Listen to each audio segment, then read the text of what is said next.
Hello po, bali nag-charge po tayo ng refrigerant na 608. Ayan po. Bali inverter po siya. Tapos ang load natin is 0. Kaya kung mapapansin nyo po,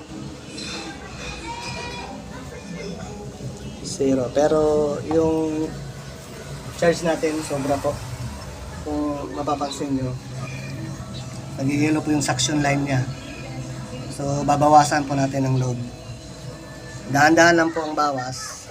Dito lang po tayo babawas.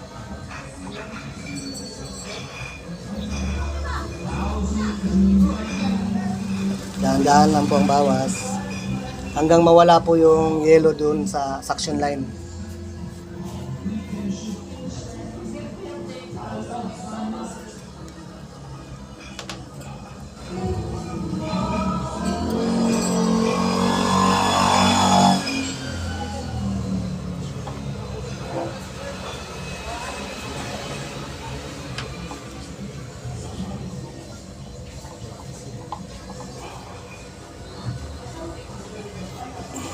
Bawas, dahan-dahan lang pong bawas.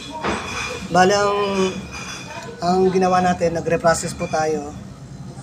So, nilinis po natin yung system, tsaka binacuum po natin, tsaka po tayo nagpalit ng filter dryer. Ito po, bago na po siya.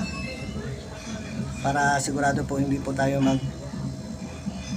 mag-block yung kapilyari natin. So, okay na po yan. Mamaya-maya magcha-charge na po tayo ulit. Cut mo.